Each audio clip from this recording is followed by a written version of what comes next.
एक सवाल था आपसे कि सर पेन किलर ज़्यादा खाने से क्या किडनी इतनी भी खराब हो सकती है कि किडनी काम ही करना बंद कर दे और यूरिन आना बंद हो जाए? बहुत अच्छा सवाल आपने किया मित्र।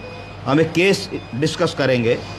यहाँ पे हम एक 76-77 वर्षीय महिला की बात कर रहे हैं जो 10 वर्षों से डायबिटिक हैं और लगभग 10-11 वर्षों से ब्लड प्रेशर की भी बीमारी है। क्योंकि लॉन्ग स्टैंडिंग डायबिटीज़ होती है, ब्लड प्रेशर होता है, तो थोड़ी सी किडनी में कमी आने लगती है। उसको कहा जाता है DKD, डायबिटिक किडनी डिजीज़।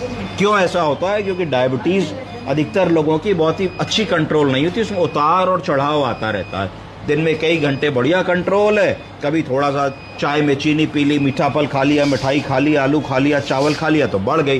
तो उसको कहा जाता है ग्लाइसेमिक वेरिएबिलिटी, कि हमें चाहिए कि 80 से नीचे ना जाए, हमें चाहिए कि 150 से ऊपर ना जाए, पर कई बार 250 भी हो रही है, कई बार 300 भी हो रही है, कई बार कम होकर 40 भी हो रही है।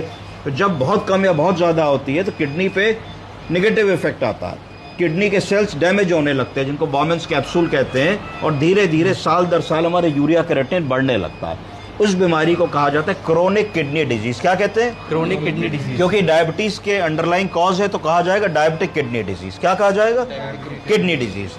तो इस तरीके के पेशेंट्स में इस प्रेजेंटेशन में अगर हम देखें तो मरीज को रात 1:30 बजे पेट में दर्द की शुरुआत हुई, 2-3 दिन पहले चौड़ा लगा, जाड़ा दे के बुखार आया, चिल्स एंड राइगर्स के साथ, कमजोरी हो गई, कमजोरी इतनी हो गई कि लैट्रिन बाथरूम तक जा पाना मुश्किल हो गया।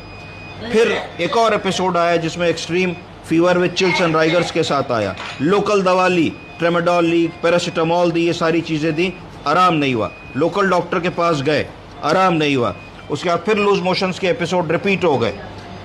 तो ये एक इमीडिएट प्रेजेंटिंग कंप्लेंट थी। थोड़ा और पीछे जाके पूछा तो पता लगा कि कुछ दर्द की शरीर में समस्या रहती थी तो हम पेन किलर ले लिया करते थे।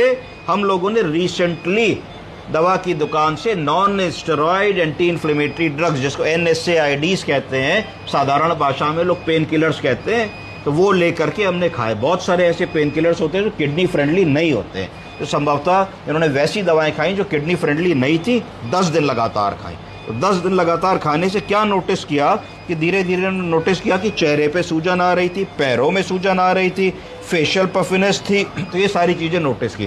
तो इसका मतलब कहीं ना कहीं उन दवाओं के खाने से हमारा ब्लड यूरिया और सीरम क्रिएटिनिन बढ़ रहा था। जब ब्लड यूरिया और सीरम क्रिएटिनिन और ब्लड यूरिया नाइट्रोजन बढ़ेगा तब क्या होगा? तब यूरिन आउटपुट कम